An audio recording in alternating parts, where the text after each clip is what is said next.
భద్రాచలంలో హనుమాన్ జయంతి వేడుకలు ఘనంగా జరుగుతున్నాయి. రామయ్య సన్నిధిలో హనుమాన్ దీక్ష మాలాదారులు భారీ ఎత్తున తరలివచ్చారు. స్వామివారిని దర్శించుకునేందుకు భక్తులు బారులు తీరారు. గోదావరి నదిలో పుణ్యస్నానాలను ఆచరించిన భక్తులు క్యూ లైన్లలో వెయిట్ చేస్తూ ఉన్నారు. ఇక వివిధ ప్రాంతాల నుంచి భక్తులు పెద్ద ఎత్తున తరలి రావడంతో ఆలయ పరిసరాలు సందడిగా మారిపోయాయి.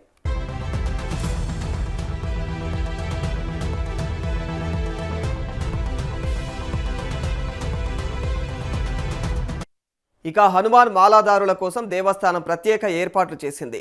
భక్తులకు సులభంగా దర్శనం అయ్యేలాగా అవకాశం కల్పిస్తూ ఉన్నారు. ఇక 150,000 లడ్డూలను కూడా భక్తుల కోసం సిద్ధం చేశారు అధికారులు. జయంతి వేడుకల సందర్భంగా హనుమాన్ జయంతి ఆంజనేయ స్వామి వారికైతే విశేష అభిషేకాలైతే నిర్వహిస్తూ ఉన్నారు. మరి స్వామివారి దర్శనానికి 2 గంటల సమయం పడుతోంది. ఇక 41 రోజుల పాటు భక్తి శ్రద్ధలతో కఠినమైనటువంటి దీక్ష నిర్వహించిన పవిత్ర గోదావరి నదిలో మాలాదారులైతే దీక్ష విరమణలు చేస్తూ ఉన్నారు. భారీగా కదిలి వచ్చే భక్తులకు ఆలయ అధికారులు త్రాగునీరు, మజ్జిగ, అన్న ప్రసాదాలను ఏర్పాటు చేశారు.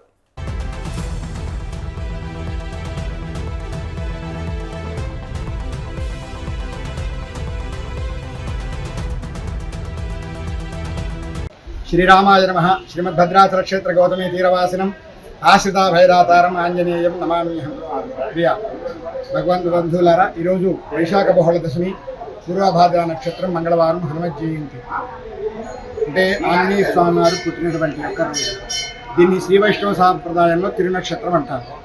అయితే ఆంజనేయ స్వామి వైశాఖ మాసంలో అమావాస్య ముందు వచ్చే దశమి రోజు పూర్వభాద్ర నక్షత్రం శనివారం ఉద్భవించారు మనకు పరాశర సంహిత రామాయణాన్ని బట్టి. అయితే ఈరోజు మంగళవారం వచ్చింది.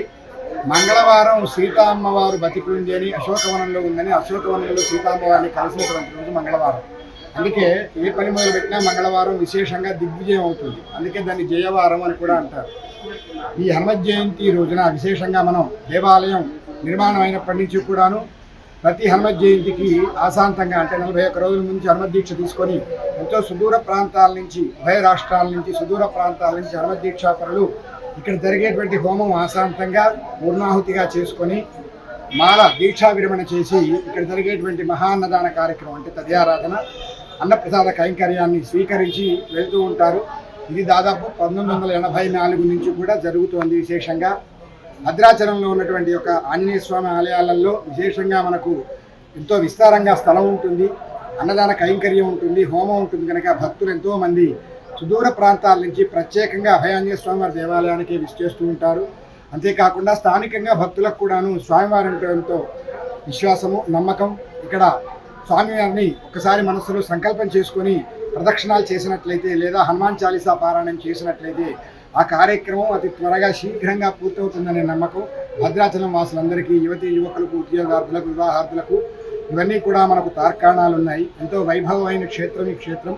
అంతేకాకుండా గత 6 సంవత్సరాల నుంచి హనుమత్ జయంతి ఆశాంతంగా 21 రోజుల ముందు నుంచి హోమం ఆచరిస్తూ వస్తున్నాము.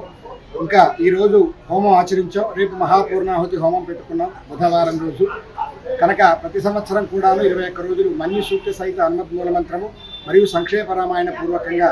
ఎందుకంటే ఎత్ర ఎత్ర రఘునాథ కీర్తనం తత్ర తత్ర కృతమస్తకాంజలి, రామనామం ఎక్కడైతే వినబడుతుంటుందో అక్కడ ఆంజనేయ స్వామి చేతులు జోడించి నీళ్లు నిండిన కన్నులతో ఉంటాడని చెప్పేసి మనకు మంత్రార్థం. కనుక ఆంజనేయ స్వామికి ఇష్టంగా, ఆంజనేయ స్వామికి బలంగా రామచంద్రమూర్తి యొక్క అనుగ్రహం మనకు వచ్చేట్టుగా సంక్షేప రామాయణాన్ని హోమంగా చేసుకుంటూ, మన్యు సూక్తం అంటే స్వామికి చాలా ప్రీతిపాత్రం. మన్యు సూక్తంతో స్వామికి అభిషేకం, హోమం ఆచరిస్తూ ఉంటాం. కనుక ఏ దేవాలయంలోనైతే మన్యు సూక్త ప్రకారంగా అర్చనారాధన జరుగుతాయో ఆ దేవాలయంలో భక్తులు వచ్చి దర్శనం చేసిన, తీర్థం తీసుకున్న, యజ్ఞయాగాది కతువులు చేసిన అనారోగ్య పరిహారాలు, రుణబాధలు, దృష్టి దోష బాధలు, గ్రహబాధలన్నీ కూడా పోతాయని మనకు శాస్త్రం చెబుతోంది. కనుక ఇక్కడ ప్రతినిత్యం కూడాను ఉదయం సాయంకాలం సంపుటీకరణ మన్యు సూక్తంతో ఆరాధన జరుగుతుంది. అంతేకాకుండా కార్తీక మాసం, మాఘమాసం, వైశాఖ మాసంలో విధిగా 21 రోజులు మన్యు సూక్తంతో మూలమంత్రంతో వైభవంగా హోమాన్ని ఆచరిస్తాం. కనుక ఈ క్షేత్రం చాలా ప్రభావవంతమైంది. ఇది భక్తులలో అందరికీ తెలుసు. భద్రాచల భక్త సమాజానికి ఆధ్యాత్మిక రంగంలో ఏమాత్రం ఉన్న అభయాంజనేయ స్వామివారి దేవాలయం అంటే ఉభయ రాష్ట్రాలలో కూడాను భక్తులకు చాలా నమ్మకం, ప్రగాఢమైన విశ్వాసం. కనుక ఈరోజు వైభవంగా హనుమత్ జయంతి వేడుకలు చేస్తూ ఉన్నాం. ఎంతోమంది భక్తులు ప్రత్యక్షంగా పరోక్షంగా పాల్గొంటున్నారు, హోమంగా ఆచరిస్తున్నారు.